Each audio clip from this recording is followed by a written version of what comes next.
그리고 이제 천지불 끝에 나온 마패에 대한 이야기를 제가 아는 대로 전하고 싶습니다. 제가 초등학교 4학년 때였습니다. 그때 당시 배는 고프고 시장에 깃들여 있는 차에 여러 동네 분들께서 학교 갔다 오는데 할아버지 공사하는 데를 가면은 먹을 것이 많은데 뭐가 걱정이나 오래요. 그래서 저는 어린 마음으로 할아버지가 이러려는 줄 알고 가서 밥을 얻어 먹으려고 제가 할아버지한테 갔습니다. 가서 보니 여러 어른들의 말씀이 뭐라고 하시는 거니, 이러는 공사가 아니라 그때 치성을 모셨던 것이라고 그렇게 말씀하셨습니다. 태자 진짜 할아버지죠. 예, 태자 진짜 할아버지입니다. 그래서 그때 가는데 할아버지께서 저를 부르셨습니다.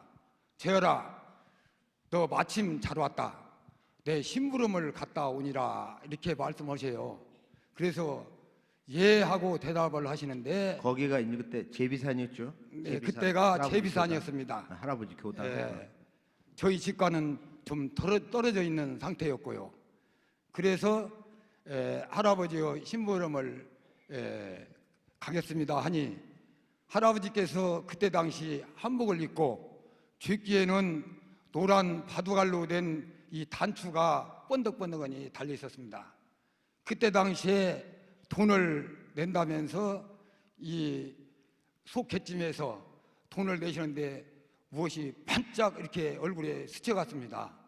그래서 아이고 제가 놀라면서 할아버지의 돈을 받아가지고 심부름을 엄평장으로 가게 되었습니다. 그날 이제 마패를 처음 네. 본 거지, 목에 차시고. 네, 그래서 저는 마편지도 그때 당시도 몰랐고 지내는데, 심부름은 할아버지께서 이 백로지로 된 데가 빨간 글씨로 쓰는 펜찰체입니다. 빨간 줄로 쳐진 거기에 이 무슨 막대기에 만주필 촉 같은 것을 찍어가지고 잉크병에 찍어서 글을 쓰셨는데 잉크가 떨어지셨습니다.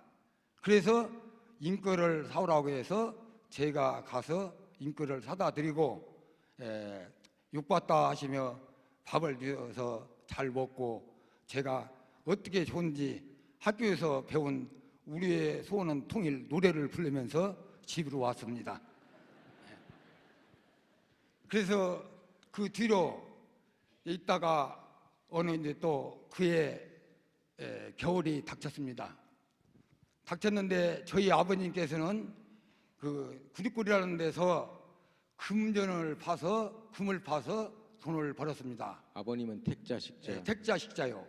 그런데 이 돈을 바로 주는 게 아니라 보름 만에 간주하고 한 달 만에 간주하고 그때 가야 돈을 찾습니다. 그런데 어느 날 태자 진짜 할머니께서 쌀을 팔아야 할 텐데 돈이 없어서 걱정이다는 이야기를 하셨습니다. 그래서 제 말이, 할아버지에게 목에 걸고 다니는데 큰 돈이 있는데 왜 할아버지한테 말을 하면 되지 걱정을 하십니까 하시니, 그건 돈이 아니라 마패다고 하셨습니다. 실례하겠습니다. 그때 처음 마패라는 말씀을 들으신 거죠? 그래서 거기에서 마패라는 이야기를 처음으로 들었습니다. 그때가 몇 년쯤 되죠? 그때가 초등학교? 지금 4학년 때 겨울 있으니까, 그래서 그 뒤로 할머니한테 이 마패의 내력을 묻기 시작했습니다. 밤에. 50년 되면. 네, 그러니 이제 할머니께서 하신 얘기를 제가 대충 그때도 적었습니다. 할머니의 말씀은 적어서 좀 뭣도 모르고 적어서 그냥 거지없이 입고 다녔습니다. 그런데 할머니께서 말씀하시기를 마패는 앞으로 역사로 남아 쓰여질 때가 있다 하셨고, 또 두 번째로 마패는 상제님의 대리인에서 주인 행사할 수 있는 도장이라고도 하셨습니다. 또 세 번째로는 마패는 나의 생명과 같다 하셨습니다.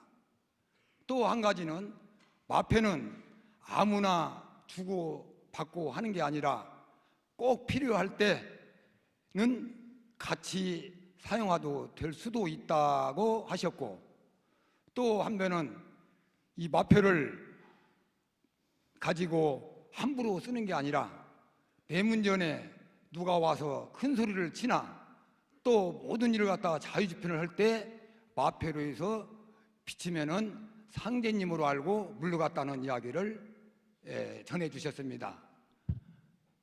그래서 이 마패는 무궁무궁하구나 이렇게 제가 생각만 갖고 있었는데, 그 마패를 가지고 어떻게 이용을 했는지 제가 말씀을 드리려고 합니다.